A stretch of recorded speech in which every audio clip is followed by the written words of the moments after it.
Welcome to new member orientation for Teamsters Local 320. The first question we have to ask ourselves is, what is a union? A union is an organized group of workers who band together to demand things like higher wages, better benefits, safer workplaces, and respect from their employer.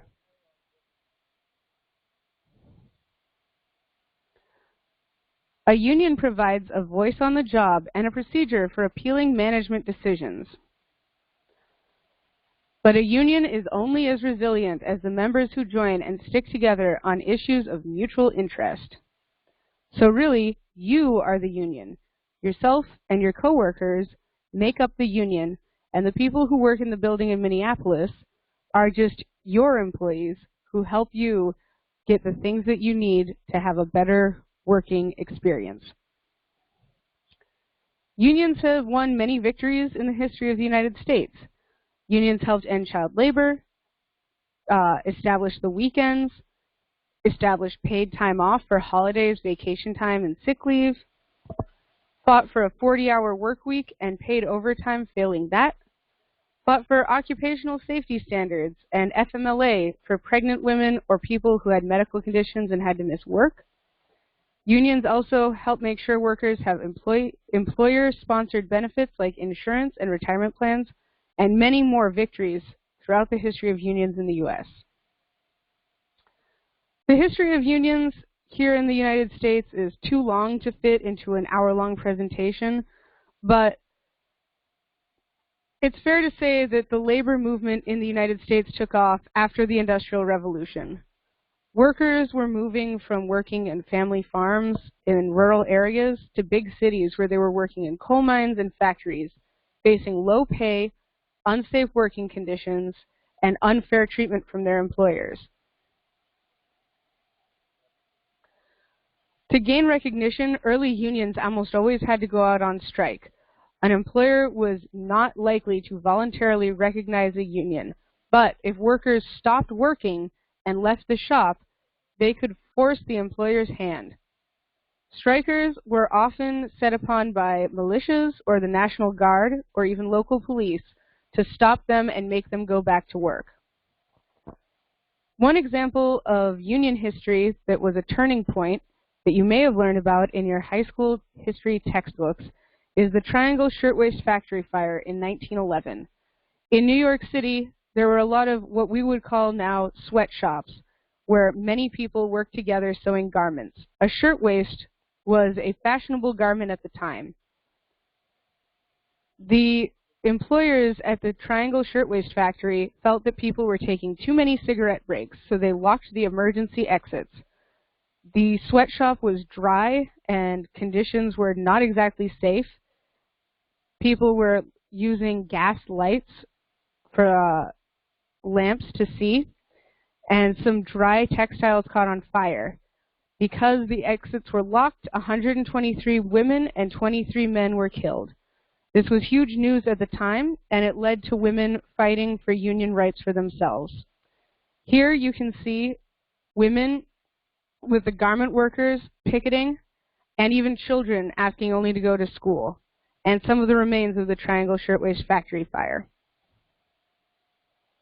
The Teamsters were formed in 1903. Several smaller unions that dealt with team drivers banded together. The Teamsters originally pulled wagons with teams of horses before automobiles were available for deliveries. They organized initially because they weren't being compensated for the time it took to care for their horses, among a lot of other issues, including pay. Bosses were afraid of Teamster strikes because, as delivery drivers, Teamsters had the power to shut down entire cities. People wouldn't get their milk, eggs, coal, or anything else delivered if the Teamsters weren't driving. The Teamsters engaged in a lot of sympathy strikes with other unions between 1903 and World War II. In Minneapolis in 1934, another turning point in labor happened when the Teamsters of Minneapolis went out on strike. It's a long story, and there are a lot of good resources for it, I highly recommend anyone who's interested learn more about it. But in the 30s, labor was sort of facing a low point. The Depression caused a lot of people to be out of work, and it didn't seem worth it to fight for a union, even though pay was still low and conditions were still dangerous. However, in the coal yards of Minneapolis in the 1930s, people started to organize for a union to get better pay and benefits and working conditions for themselves.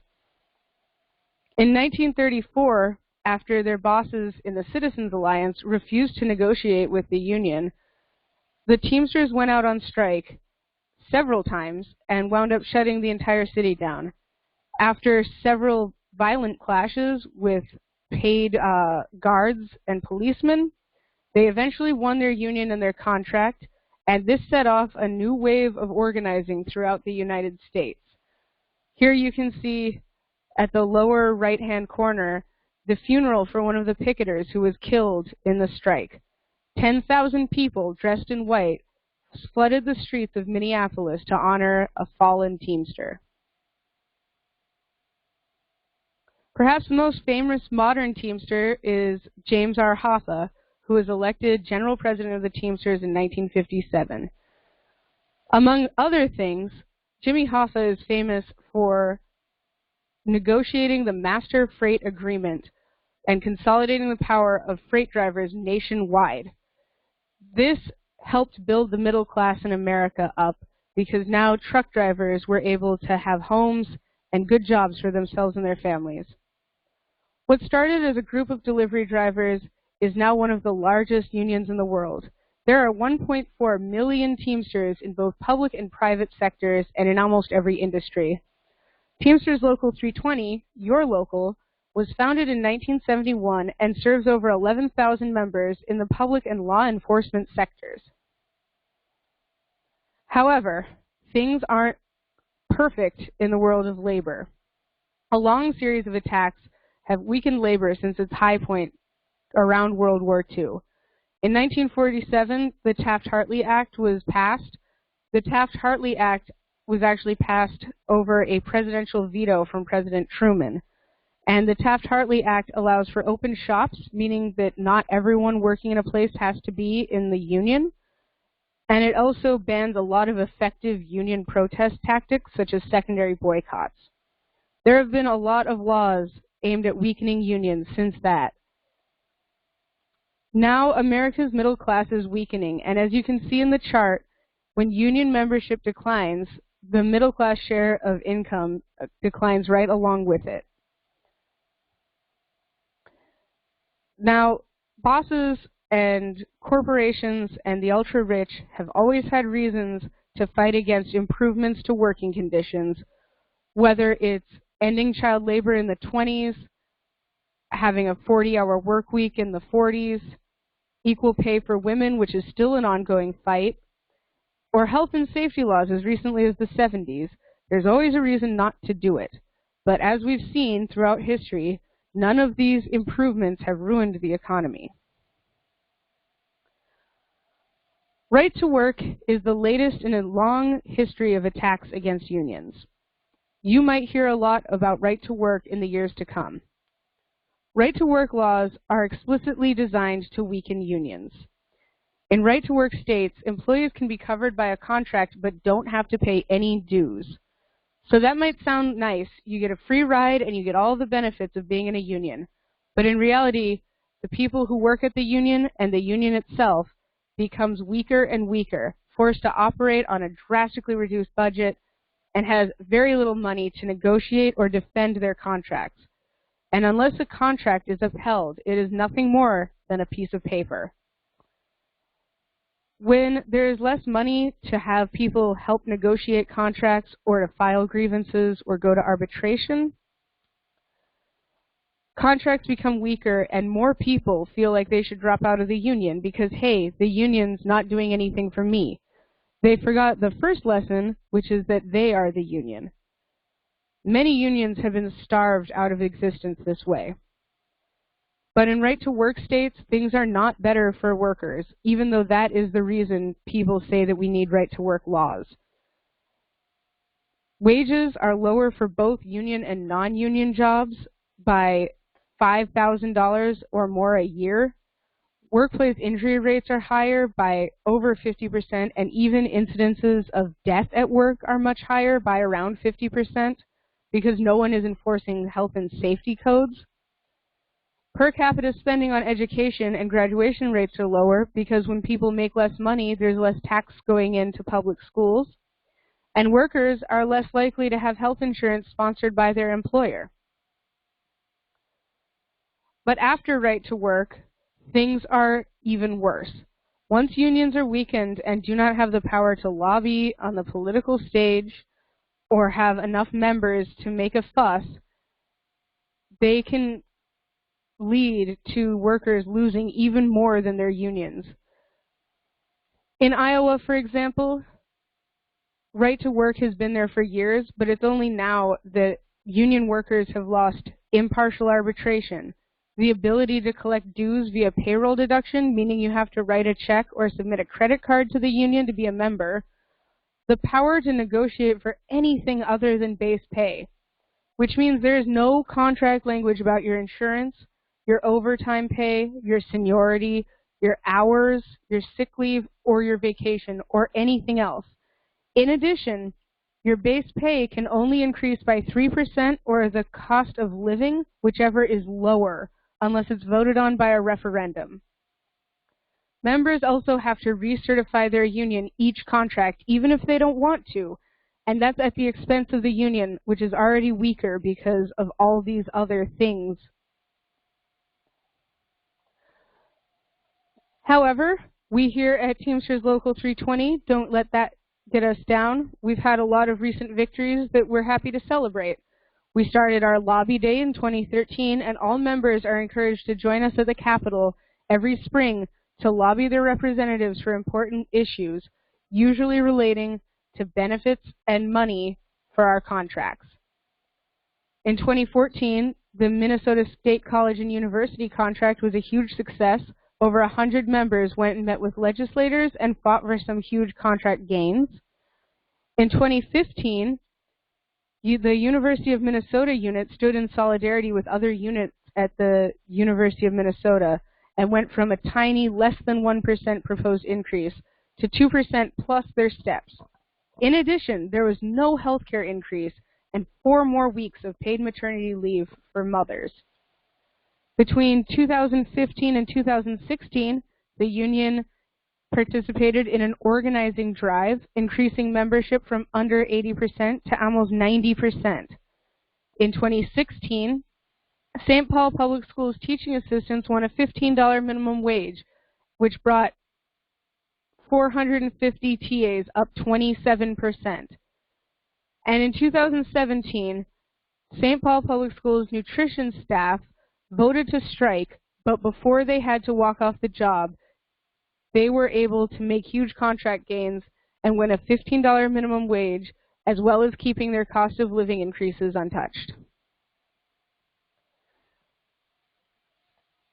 To help us win more victories, it is important that all members are involved in their union. Your role as a member includes proposing changes to your contract and voting the contract, electing your stewards and local leadership, keeping an eye out for contract violations in the workplace, and coming to meetings to find out what's new in the union. You can always watch meetings online on our website, but the most important thing, and they're all important, is to keep an eye out for contract violations.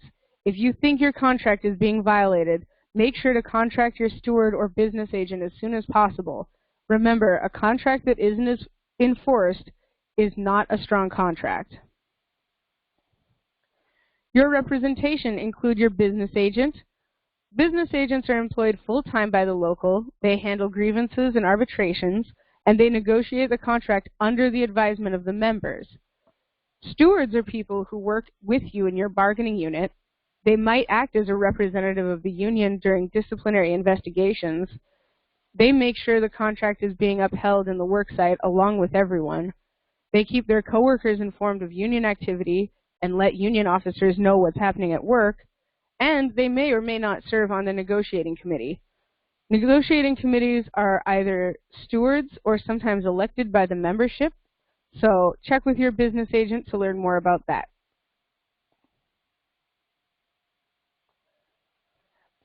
Now, what is a grievance? A grievance is an official complaint against your employer, usually for violating the contract, or maybe for violating past practice or policy. If you think you have grounds for a grievance, talk to your business agent or steward as quickly as possible. Grievance procedure varies by contract, but there's always a limited time frame, between 10 and 21 days, so don't wait. Arbitration is the last resort if a grievance can't be settled through meetings with the employer and mediation. Arbitration decisions are legally binding and cannot be appealed. An arbitrator is kind of like a judge, and you go and present your case, and they make the final decision about who's right and who's wrong. For more information about the grievance procedure in your workplace, make sure to check your contracts because they vary slightly. Or you can ask your steward or business agent. As a union member, you have certain rights under the law. One of them is your Weingarten rights. This is named after a Supreme Court case. You have the right to request union representation when being questioned by your employer if the questioning may lead to any sort of discipline. You also have the right to not answer any questions until representation is present. So make sure if your boss wants to talk to you and you think you might be in trouble, you have the right to stop and ask for a union representative before you continue. If they don't allow it, make sure to contact your business agent as soon as you can and let them know. You also have rights under the Public Employees Labor Relations Act. All members of Teamsters Local 320 are public employees, and as such, they have a right under state law to join or help organize a union without being punished, to have meetings during unpaid lunchtime or breaks in non-work areas on employer premises without being harassed or punished. You have the right to talk about the union. You can't get in trouble for talking about the union with your coworkers. The employer certainly knows that you have a union. You have the right to distribute union materials or ask your coworkers to join the union on non-work time. And I encourage everyone to do so. If your coworker is not in the union, they're not standing with you on important issues like pay and benefits. You have a right to go to your union meetings and wear union buttons or stickers. Now that depends on your dress code policy, but you have the right to display your union colors. You also have the right to hold demonstrations and rallies about the union or about work problems on unpaid time. So if it's your weekend and you want to have a rally or a picket, you are absolutely allowed to do that, and you can't be fired for participating. Being a Teamster member also has a lot of benefits. The Teamster Credit Union is located in Blaine, but they are available online and via phone and fax. They offer excellent low interest rate loans to members, and they also offer bank accounts and all kinds of additional monetary help. There are several scholarships available to both Teamsters and their graduating high school seniors. So if you're interested in going back to school or you have a child who's about to graduate from high school, make sure to check with our office about scholarship deadlines and applications. The Teamsters Service Bureau is located in Minneapolis, but again can help people all over the state. They offer a variety of services from counseling, financial counseling, or personal counseling. They offer drug and alcohol abuse counseling for Teamster members and their family. They even can help you find a lawyer if you have an issue outside of work, such as a personal issue that you need to have some legal advice. So contact them if you have any more questions. The food shelf is available to all Teamster members who are suffering a medical issue or are off work. So contact your business agent for more information about the food shelf. There are everyday savings available to Teamster members. If you have a smartphone, there's an app called Union Plus that can help you find some of them. Many hotels offer Teamster discounts, so check that out. You can also get discounts on things like moving trucks or 1-800-Flowers, all kinds of things. There are Teamster insurance benefits that you can ask your business agent about, including certain discounts at pharmacies, and in the event of a strike, we have a whole slew of strike benefits that will help you out. So don't be afraid if you think your workplace might be heading towards a strike, because even if it comes to that, the Teamsters will make sure that you are well taken care of. Now, everyone has questions about their dues, and I think it's really important to talk about that. 72% of your dues, well, 73, stays at the local and pays for your contract representation, helps with member engagement, scholarships, and other benefits. 22% of your dues go to the International Brotherhood of Teamsters for the General Strike Fund, organizing legal strategic campaigns, etc. 5.3% goes to the Joint Council to fund the Food Shelf, the Service Bureau, and the Communications Department. So all of those things will directly, positively impact you.